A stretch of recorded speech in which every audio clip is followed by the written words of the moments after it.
Ini marahin, kamu ini ngapain katanya gitu. Di sini kan soal umum, ngapain kamu pakai kerudung gitu ya. Iya, soalnya ini perintah agama, Bu. Saya juga baru tahu. Ini jadi agama baru. Assalamualaikum warahmatullahi wabarakatuh. Waalaikumsalam. Halo Sobat Sabili, dimanapun sahabat berada. Alhamdulillah nih hari ini kita berjumpa lagi dan ada kesempatan untuk berdiskusi nih bersama para Sri Kandi Hijab. Nah pasti pada penasaran banget nih teman-teman semua. Alhamdulillah hari ini saya tidak sendiri tentunya, langsung saja kita sapa ya. Di sini ada bunda-bunda yang sudah berpengalaman, tentunya yang sudah menjadi pejuang awal dalam berhijab gitu, masya Allah banget. Di sini sudah ada Bunda Intan. Assalamualaikum. Waalaikumsalam. Gimana kabarnya Bunda? Alhamdulillah sehat. Alhamdulillah. Terus kemudian ada Bunda Ratu. Apa kabar Bunda? Alhamdulillah baik. Waalaikumsalam warahmatullahi. Terus kemudian ini ada Bunda Nining. Masya Allah. Assalamualaikum Bunda. Waalaikumsalam warahmatullahi wabarakatuh. Kabarnya gimana Bunda? Alhamdulillah Sehat ya baik. Bunda ya. Alhamdulillah. Masya Allah luar biasa. Kita senang banget nih hari ini ketemu sama bunda-bunda yang ada di sini, wajahnya cerah-cerah dan masih istiqomah berhijab. Masya Allah luar biasa. Nah saat ini juga saya ditemani oleh Fitia. Apa kabar Fitia? Alhamdulillah Masya baik, Allah luar biasa. Nah Fitia ini juga bagian dari sabili.id. Mungkin Fitia mau menyampaikan sesuatu? Oke, Sobat Sabili ID, kemarin baru saja kita memperingati Hari Internasional Hijab Solidarity Day pada tanggal 4 September. Nah, mungkin di sini Fitri akan menjelaskan sedikit International Hijab Solidarity Day itu apa sih gitu.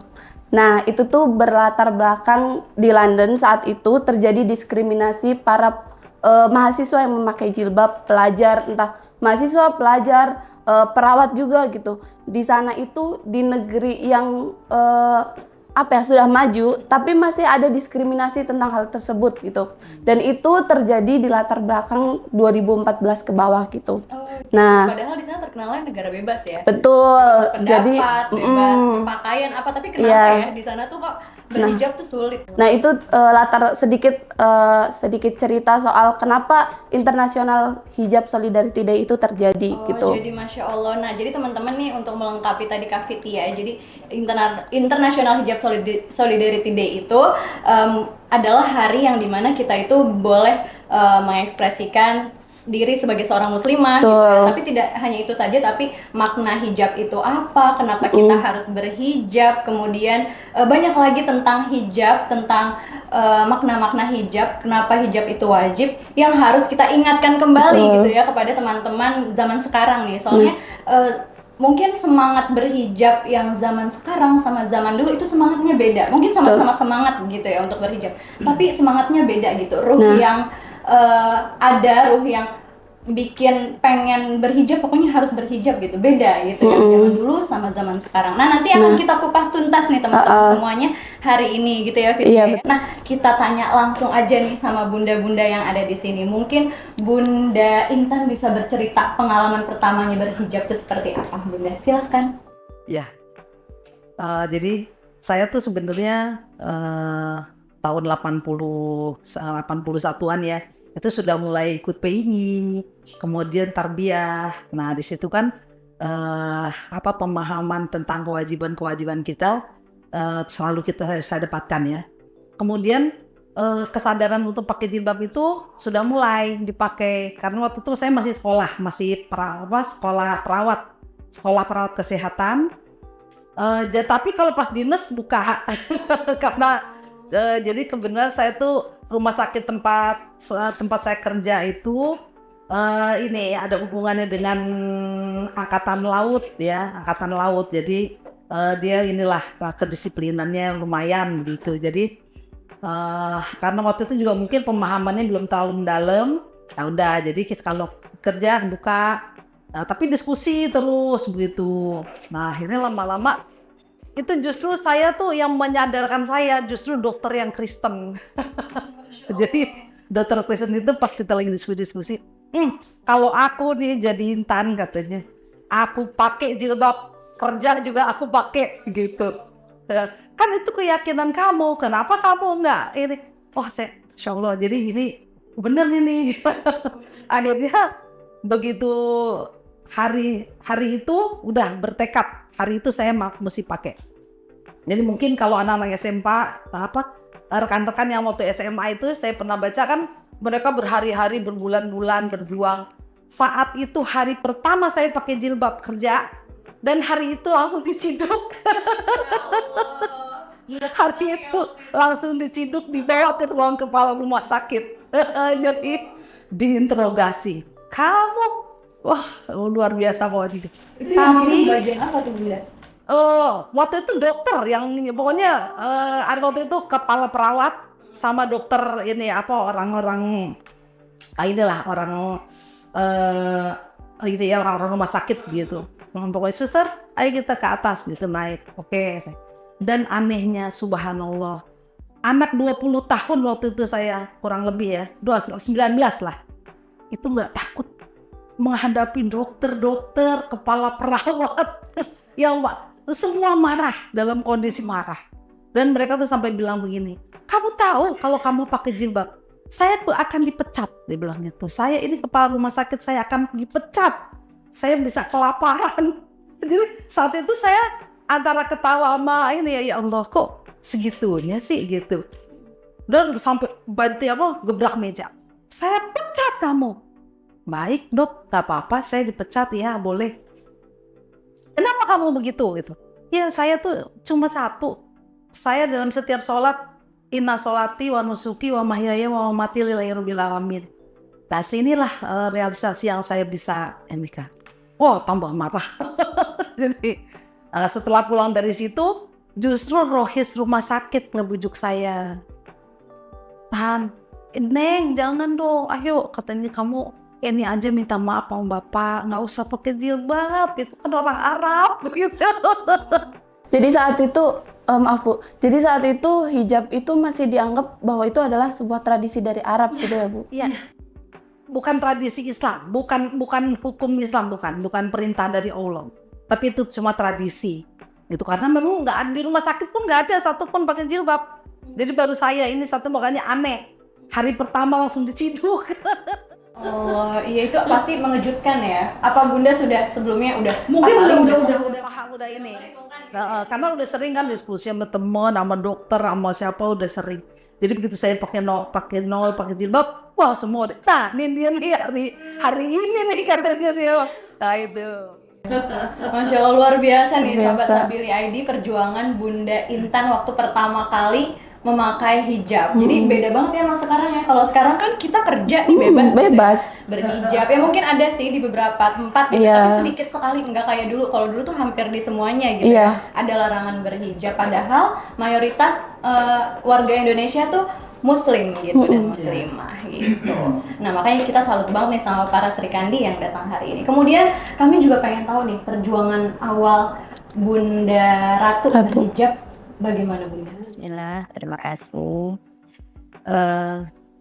Waktu itu sebenarnya SMP sudah disuruh pakai jilbab, tapi mungkin karena ya masih labilnya, dia labil masih SMP, jadi saya belum mantap lah karena masih ada main ya dengan teman-teman gitu kan.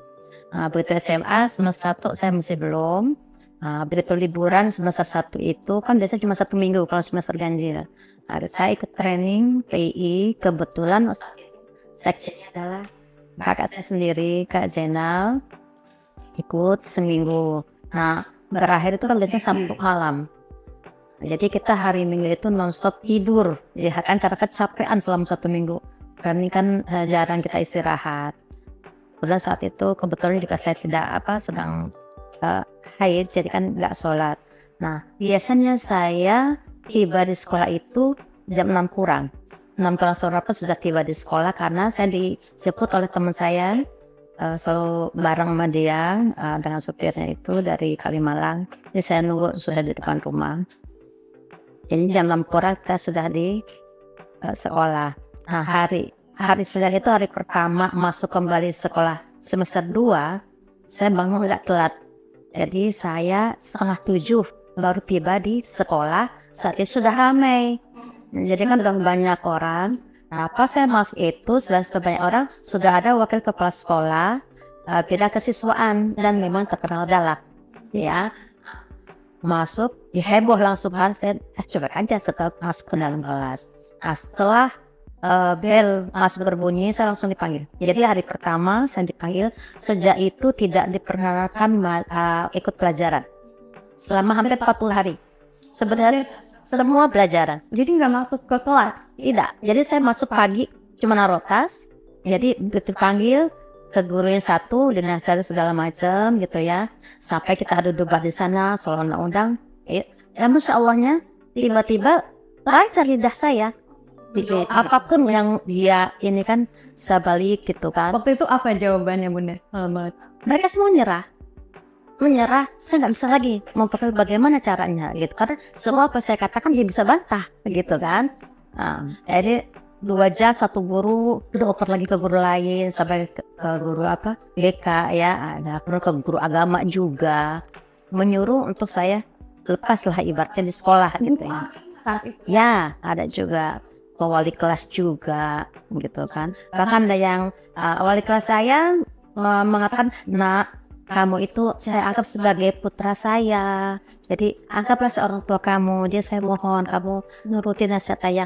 Pak, justru karena bapak orang tua saya mohon bapak mengerti saya gitu kan. Jadi dia bingung juga mau ngomong apa ya, karena ini saya balikan lagi itu kan. Nah jadi itu selama 1 bulan hampir 40 hari. Nah itu saya benar-benar tidak diperkenankan masuk ke dalam kelas. Jadi tetap dari dari pagi sampai jam pulang sekolah. Jadi pertama tuh di sekolah gitu ya? Langsung. Jadi sebenarnya belum. Jadi 1 hari dipanggil, akhirnya hari keberapa itu dipanggil lah orang tua. Panggil orang tua, kemudian datang ayah saya. Di situ di bekas surat dibilang tidak diizinkan masuk sekolah sampai mengikuti aturan sekolah. Dijabarkan semua tentang seragam yang harus dipakai dengan tangan segini, handuk segini gitu kan. Terus orang tua saya bilang, saya tidak berani mencegah anak saya untuk meninggalkan jilbab, karena itu perintah agama. Itu jawaban orang tua saya, bang itu kan. Kalau saya memerintahkan untuk meninggalkan jilbab, berarti saya berkhianat pada Tuhan saya gitu kan. Situ akhirnya dikasih surat peringatan itu. Harusnya saya sudah tidak sekolah di situ kan, karena kan saya bisa pakai jilbab. Tapi setiap hari datang, walaupun Di kantor. iya kalau di kantor. Karena kalau udah sampai rumah tuh saya nangis gitu, sedih gitu ya. Kenapa begini amat gitu, cuma mau pakai jilbab. Saya waktu itu saya tuh kecil banget. Berat saya cuma 36 kilo. Kecil lah. Tinggi saya cuma 150. Jadi apa yang ditakutkan gitu seorang siswi dia kecil mungil pakai jilbab, tapi kok jadi heboh semua gitu kan. Nah akhirnya panggilan kedua bapak saya panggil lagi, bilang itu saya tak bisa, bilang itu kan berkali-kali begitu. Akhirnya kakak saya Kak Jenal lah yang datang terakhir. Jadi selama di saya tuh 68 tuh selalu dijaga oleh aparat. Di kelas saya sudah dijaga sama dua petugas yang pakai senjata lengkap. Bahkan ketika saya sudah di ruangan guru pun, kalau saya mau ke toilet dikawal.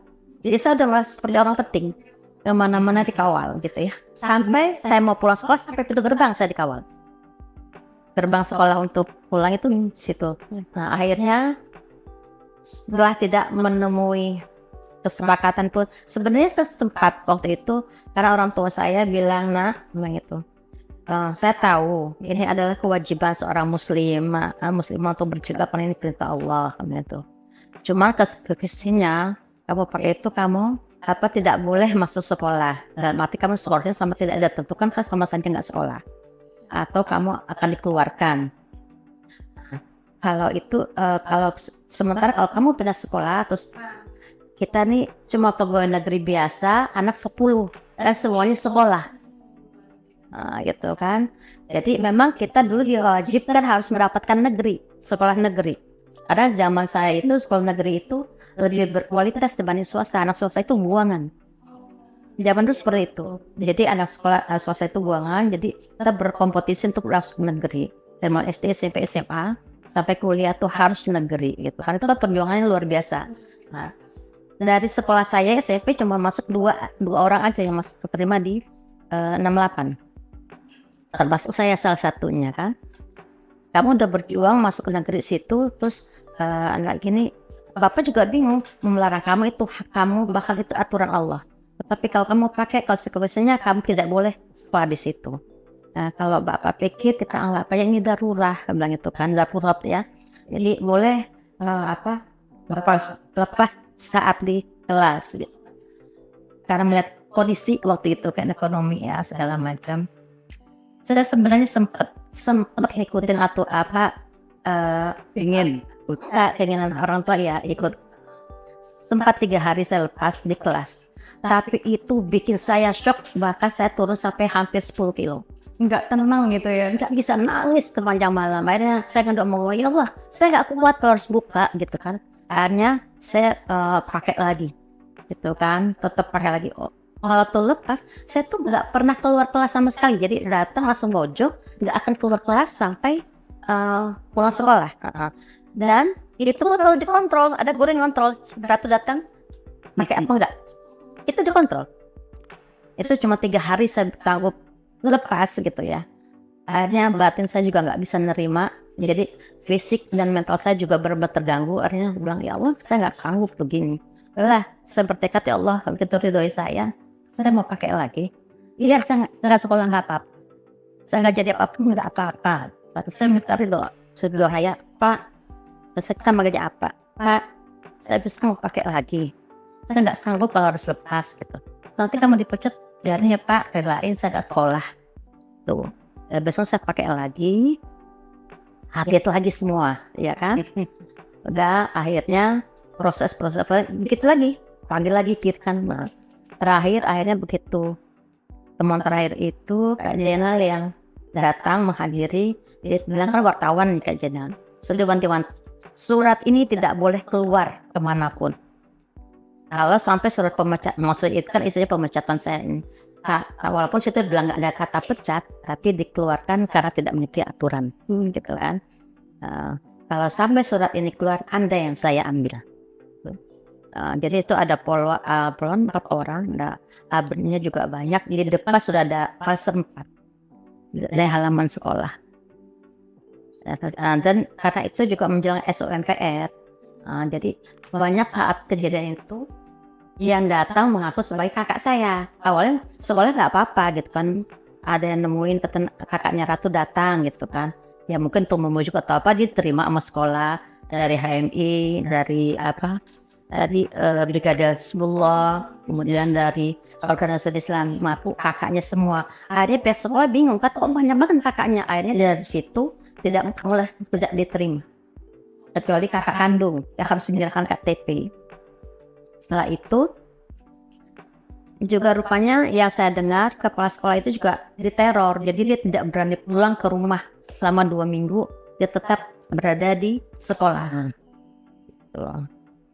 Setelah itu akhirnya dipecat. Itulah pertama kali dipecat, akhirnya menyebar banyak korban-korban berikutnya yang jatuh.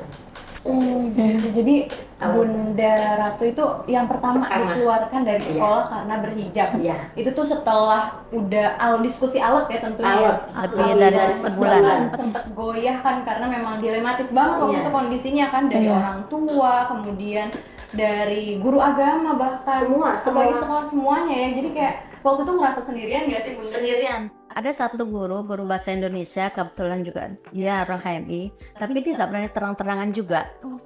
Karena paling dia kalau udah pulang sekolah, dia nyamperin gitu, di mana kamu bertahan, bismillah. Cuman mau bagaimana ya, dia juga kondisinya memang tidak memungkinkan. Masya Allah, luar biasa. Nah, karena keberanian dari para Sri Kandi ini, akhirnya hijab bisa sampai sebebas ini hari ini gitu, Sobat Sabili.id. Nah, makasih banyak nih Bunda nih sudah menceritakan pengalamannya. Nah, saat ini kita penasaran juga nih sama pengalaman Bunda Nini. Masya Allah, gimana sih Bunda Nini awal perjuangan Bunda menggunakan hijab waktu itu? Assalamualaikum warahmatullahi wabarakatuh. Waalaikumsalam. Alhamdulillah ya, waktu itu saya pertama kali ikut pesantren kilat di PTDI Nah, mulai dari situ saya mulai kenal kerudung itu ada dalam Al-Quran, diwajibkan. Setelah itu saya diajak ikut training PI sekitar tahun 79. Ikut training PI itu mulai bahwa itu adalah wajib, kerudung itu wajib gitu ya. Itu saya masih SMP kelas 3 awal ikut training itu ya. Kemudian SMA kelas 1 juga sudah ada tekad. Udah adik saya juga ikut training bareng ya waktu itu. Dia mendukung saya, Mbak Ning mau pakai kerudung di sekolah ya? Iya. Oke ya, saya dukung Mbak Ning katanya gitu. Saya dianterin tuh ke sekolah, tapi sebelum berangkat ini saya menangis.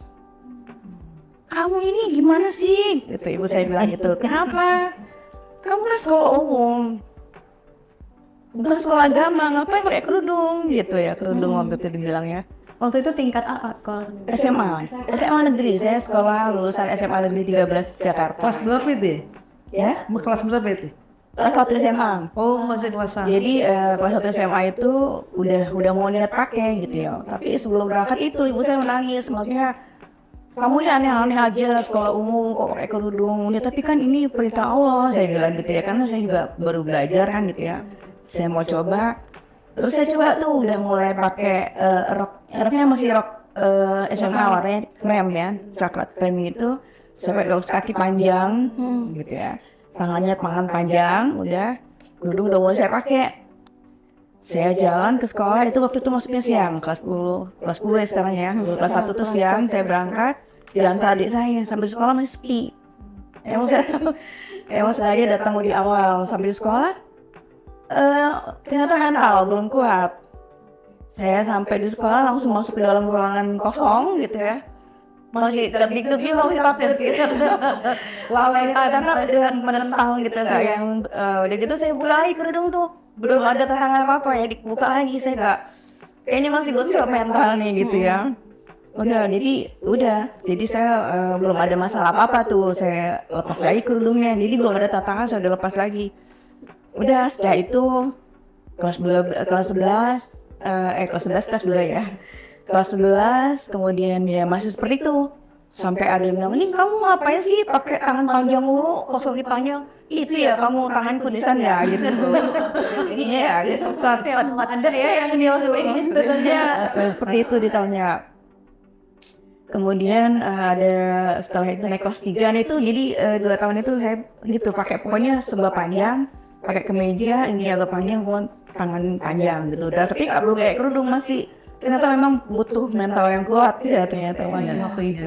Ya setelah itu naik kelas 12 mulai tuh kita kumpul nih teman-teman yang pernah training BI gitu ya, kumpul untuk saling menguatkan. Kebetulan kakaknya Anis, kakaknya Latri ini, Kak Diana tuh memberikan spirit, memberikan motivasi gitu ya, bahwa kamu harus kuat, kamu harus bisa, kalau ada masalah lapor kami gitu kan. Ya udah, mulai hari itu pertama make, kemudian sebelum saya pakai, saya ditemani seorang teman itu Pak Ujang, sekarang Ujang Sahrudin itu ditemani kita ke rumah guru agama yuk. Nah ini strateginya untuk apa ya gitu. Ya kita minta izin, minta dukungan gitu. Itu strateginya. Kita datangi rumahnya Pak Mustari Abdul Ghani, yaitu almarhum Allah maghfirlahu ya. Jadi belum lama ini dia wafat. Jadi kami diantar dengan, sekarang dia KBPI Bandung ya, Pak Ujang ini ditemani oleh beliau, terus sama-sama satu kelas SMA, satu writing gitu ya. Ditemani ke sana, saya datang, ternyata Pak Mustari ini juga alumni KBPI juga, dia ternyata. Dia bilang, kami datang, Pak, ada apa nih gitu ya? Iya Pak, ini Pak, saya mau pakai kerudung nih Pak, masuk sekolah mau pakai kerudung. Minta dukungannya gitu ya. Jadi itu strategi yang kami jalankan. Jadi kami dekati dulu dari agama. Jadi kamu mau pakai kerudung? Iya Pak, mohon dukungan gitu ya. Udah gitu lah. Ya Bapak sih dukung. Memang ada dalam Al-Quran. Tapi Bapak malu nih kayak gitu. Kenapa Pak? Istri Bapak belum pakai kerudung. Dia bilang Bapak malu gitu ya. Terus setelah itu udah deh Pak, nggak apa-apa. Nanti itu terserah Bapak. Yang penting saya minta dukungan Bapak gitu. Ya udah Bapak dukung gitu kan. Akhirnya di hari yang pertama masuk itu saya pakai kerudung. Bismillah. Ya gitu rasanya nih kayak artis ya. Banyak yang lihat, iya, itu ada orang lain gitu ya, pakai kerudung ke sekolah gitu, suatu hal yang asing, yang baru gitu. Udah nggak lama ada info kalau guru BK mau manggil saya, tapi sebelum guru BK manggil saya, dia ketemu dulu dengan guru agama. Jadi guru agamanya itu diajak ngobrol dulu, Kak, ini gimana nih ada murid kita kok memakai kerudung gitu kan? Iya, saya tahu dia udah bilang dengan saya gitu kan ya. Akhirnya saya nggak bisa melarang, dia bilang saya nggak bisa melarang. Jadi memang nggak bisa melarang, gitu. Kayaknya mungkin dimarahin ya guru agamanya. Iya nggak bisa gitu. Pokoknya saya mendukung gitu kan. Udah. Akhirnya guru BK tuh manggil saya pertama. Ini marahin, kamu ini ngapain nih katanya gitu. Di sini kan sekolah umum, ngapain kamu pakai kerudung gitu ya? Iya, soalnya ini perintah agama, Bu. Saya juga baru tahu. Ini jadi agama baru. Bukan agama baru, Bu. Saya bilang, saya yang baru tahu. Saya bilang, saya baru tahu kalau ini adalah perintah Allah gitu. Dan ini wajib gitu ya. Ya tapi ini kan sekolah umum. Ya sekolah umum juga kan saya pakai baju ini nggak mengganggu yang lain, Bu, gitu kan. Sudah akhirnya, udah kamu balik-balik. Jadi diusir saya, tapi nggak sampai ini ya. Terus nggak lama itu teman-teman pada pakai. Karena di situ Bu Nining, Sylvia. karena di situ Bu Nining tidak ada tantangan sama sekali gitu. Maksudnya dari sekolahnya pun tidak berani mengeluarkan Bu Nining juga Iya. kan. Jadi guru BK-nya itu udah melarang segala macam, malah justru teman-teman mendukung saya. Oh, malah ikut-ikutan Jadi malah juga. ada satu nambah lagi satu lagi. Kalian pakai kenapa? Aku mau dukung kamu nih kata gitu. Semangat katanya nambah. Masya Allah. Nggak cuma teman-teman yang dukung. Ternyata ada guru bahasa Jerman, Bu Maria Ulfa. Allahumma filaha ya. Bu Maria Ulfa juga gitu, dia pakai kerudung segitiga, dia pakai gitu, sama gitu. Itu artinya dia mendukung saya, termasuk wali kelas saya tuh guru bahasa Indonesia, Pak Lino apa nggak salah ya, itu guru bahasa Indonesia. Dia juga pakai peci. Jadi dia biasanya nggak pernah pakai apa, dia pakai peci. Dia artinya dia mendukung saya. Jadi alhamdulillah.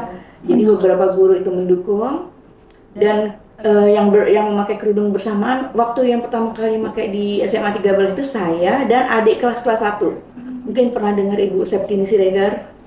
Nah, itu dia kelas 1, saya kelas 3 kan gitu ya. Jadi kita pakai bareng. Kemudian ketika dipanggil karena udah banyak yang pakai, sekarang yang dihadapkannya kepala sekolah. Kepala sekolah. Jadi kita yang udah pakai kerudung ada mungkin 8 orang gitu, dia dipanggil ke ruang kepala sekolah. Saya dimarahin sama kepala sekolah. Kamu nih ngapain sih pakai kerudung gitu? Ya, ini kan berita agama. Kamu ini mangkrang ya. Jadi kata kasar keluar, kamu ini mangkrang bahasa Jawa ya. Artinya itu apa, membantah gitu ya, keras kepala. Tas kepala itu mangkrang gitu ya. Ya sudah, tapi Pak, kita mau ini pakai kerudung ini insya Allah nggak mengganggu Pak, nggak apalah gitu ya. Jadi alhamdulillah, jadi cuma sampai begitu, nggak terlalu maaf kayak Bu Anis ini, Bu Rorel ini sampai ada dikit sampai di bawah itu saya dengar itu kan, saya nggak salah ya, koran. Kayaknya saya pernah bacanya dari koran itu dapat ya, Tempo sampai dikeluarkan gitu. Nah di SMA 13 ini alhamdulillah kita nggak ada tantangan yang begitu berarti, malah teman-teman mendukung ya, beberapa guru malah menyatakan dukungan juga. Akhirnya udah kalau saya udah apa deh silahkan gitu. Jadi seperti itu. Jadi alhamdulillah kepala sekolahnya waktu itu Pak Joko Sudibyo itu bijak ya, walaupun dia kesal gitu ya mungkin, tapi karena memang nggak ada yang dirugikan ya, kita pakai kerudung, kita kan menutup aurat, kita menjaga diri sendiri juga gitu, nggak ada hal-hal yang apa gitu. Dan itu malah bertambah memang yang pakai, alhamdulillah ya. Jadi nggak cuma sendiri, ada beberapa ya. Jadi alhamdulillah gitu. memang sampai berapa angkatan tetap gitu. Oh gitu, Luar luar biasa. biasa. Memang tantangannya Beda-beda tidak ya. mudah dan berbeda-beda ya di lingkungannya Bunda Intan, kemudian Bunda Ratu, Bunda Nining, itu beda-beda ya tantangannya. Nah, kalau Kak Fitia nih, aku pengen tahu setelah mendengar bunda-bunda ini bercerita tentang perjuangan pertamanya menggunakan hijab, menurut Kak Fitia gimana? Itu menjadi sebuah pelajaran besar gitu Kak bagi kita. Apalagi evolusi tentang jilbab dan dakwah jilbab itu kan berkembang sangat pesat gitu Bu. Bahkan setelah 2000-an itu banyak banget masyarakat Indonesia yang memakai jilbab tanpa disuruh, tanpa dipaksa gitu. Bahkan itu setiap sekolah sepertinya menjadi apa ya? Menjadi hal yang sangat umum gitu, Kak. Jadi itu membuat kita tuh menjadi sebuah kebebasan tersendiri gitu kan dalam berjilbab gitu. Nah, sebenarnya yang menjadi pelajaran kita adalah kok bisa gitu. Para bunda-bunda di sini tuh istiqomah gitu. Dengan banyaknya tantangan, apalagi sampai dikawal sama aparat gitu, dilarang, dikeluarkan, dipecat, dan usia bunda-bunda ini kan masih sangat muda seperti kita, Kak. Sekita nggak sih? Bahkan jauh lebih muda dari kita. Baru 14 tahun loh waktu itu saya. 14 tahun, Masya Allah. Sudah Itu berani gitu ya luar biasa. menghadapi para senior Benar. yang menentang hijab gitu. Bukan senior dong, aparat yang ibu-ibu yang bunda-bunda hadapi saat itu negara gitu. Bukan lagi senior organisasi atau apa, tapi udah negara gitu kan. Itu apa sih Bu yang membuat Masya Allah ya. Allah tidak akan membiarkan kita. Nggak ada yang lain. Masa anak kecil berhadapan Benar. dengan orang-orang yang pejabat-pejabat nggak takut, Benar. nggak nuduh, Gak ada kita bisa argumentasi, kita bisa lawan gitu kan. Oh, jadi itu memang kekuatan dari Allah gitu ya. Allah yang menggerak lidah saya juga. Nah, kita nggak tahu apa-apa kan tentang sejarah, tiba-tiba kok ada di kepala tentang sejarah. Betul. Tentang itu kan. Terus tentang agama, saya keluarkan ayat apa Qur'annya, hadisnya gitu kan. Tentang undang-undang saya keluarkan. Luar biasa. Kemudiannya nomor sekian, ini sekian. Jadi sebenarnya waktu itu tuh apa sih yang paling men-trigger Bunda? Iya ya, Allah pasti ya yang membuat Memberi kita kekuatan. yakin, memberi kekuatan, membuat kita mantap gitu berhijab. Tapi apa sih yang men-trigger itu? Kayak misalnya mungkin ada seorang guru atau seorang kakak kelas atau senior yang, ayo coba kamu pasti bisa mempertahankan hijabmu gitu. Nah kalau dari Bunda Intan, Iya, karena kita kan rutin pengajian. ya waktu itu kan kata ikut Iya, pelatihan di iya. PI gitu. Ada PI, ada tarbiyah gitu. Ya begitu nasihat-nasihatnya gitu kan. Nah, dan gini juga kan pemerintah tuh emang ini banget sama Islam itu alergi banget gitu. ya. Iya, Islamofobia pada saat yang Soeharto zaman dulu itu bahkan Menteri Pertahanannya itu Kristen. Menhannya itu Kristen. Betul. Nah itu juga Kristen. iya, tapi yang paling itu tuh Menhannya itu adalah Kristen dan dia waktu itu ada peristiwa Priuk. Ya, LB Murdani, Priuk yang diberondong orang Islam kan. Itu sebenarnya yang mencetuskan semangat itu. Semangat Iya. kaum muda dalam berjilbab. Jadi 84. Itu tahun 84 kalau yang peristiwa Priok. Priuk itu 84 ya? Iya. Jadi karena itu akhirnya makin berani gitu ya, Iya. trigger gitu. Jadi ada Wah, semangat. kita harus melakukan Melawan, perubahan gitu, melawan. kebenaran gitu kan. Iya, Masya iya. Allah, luar biasa. Kalau Bunda Ratu gimana nih waktu itu masih kecil banget, Masya Allah 14 tahun. Masih 14 tahun. Ya, Mas? Kita Masih imut-imut. gak ngerti masih ngapain. Mikirin perubahan yang Iya. luar biasa. Waktu kita kita sholat dewan nafsu kayak gitu kan, lah kita sholat aja menutup aurat loh. Artinya harusnya di luar sholat pun kita harus tetap nutup gitu kan. Bukan cuma ketika sholat doang pakai mukena, tutup semua, setelah buat lepas lagi. Di situ kita mempraktekkan. Pertama itu, yang kedua gimana ya? Memang kita selalu setelah itu kan memang kita dikelilingi oleh orang-orang yang punya semangat yang sama gitu ya, berlingkungan yang berbeda. Selain PI, kemudian juga di rumah kan juga orang tua saya juga kan pendidikan agamanya lumayan, kita pengajian juga gitu kan.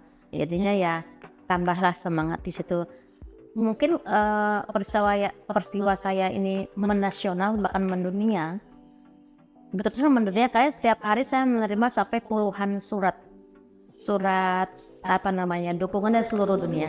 Dari seluruh dunia. Masya Allah. Dari Indonesia aja sehari itu bisa sampai 50. Wah, luar biasa. Itu yang paling jauh dari mana Bunda? Kalau boleh tahu. Dari Amerika ada, dari Masya Denmark Allah, ada, luar dari biasa. Netherlands ada, gitu kan. Tuh nggak selalu soalnya dari pramuka simpen semua tuh. Dari Indonesia juga sampai dari Papua. Malah dari Papua jadi suami saya. Berawal dari dukungan ya. Benar, dari suami saya itu nggak sama sekali. Jadi jadi pendukung. Iya benar. Orang kok kenapa? Pendukung seumur Iya, hidup. jadi kita ketemu ide pemulu aja. Iya. Dukung penuh. Penuh banget gitu. Karena memang sekolah Bu Rat ini termasuk sekolah elit pada saat itu kan Bu. Pertukaran internasional kan ada pertukaran pelajar internasional. Saat saya sekolah sana ada 4 dari Kanada, ada dari Australia, 4 orang lah pokoknya, saya lupa lagi dari mana gitu ya. Luar biasa, berarti mereka open minded ya. Benar. Lebih open minded daripada kita, iya. Nggak kayak sekarang punya HP, bisa bisa Heeh. email ya. Semua dibuka. Karena kebetulan saat itu menjelang SUMPR kan, pas Pak Harto mau dicalonkan jadi presiden, jadi sangkanya saya didukung oleh Islam radikal lah gitu ya. Oh, tuduhannya macam-macam. Iya. Tapi kan logikanya kan anak kecil loh 14 tahun. Iya. Anak kecil ditakutin saat itu oleh negara. Dan saya memang putus terang, saya tidak pernah menduga seperti itu. Makanya begitu, besok harus sekolah nih, pakai jilbab mah gitu. Bahkan terus terang jilbab tuh belum sempat, kan belum punya banyak. Itu yang belum sempat dicuci juga kan, kita pulang dari training itu kan udah malam, Sabtu malam. Hari Minggu kita terkapar banget ya karena letih kan, kadang tidurnya suka kebablas ya. Nah, jadi belum sempat dicuci tuh jilbab. Terus saya pakai lagi. Insya Allah. Tapi hari itu pun langsung saya tidak boleh belajar sampai pemecatan itu. Ya Allah. Jadi satu hari itu saya bisa menghadapi 4-5 guru. 2 jam.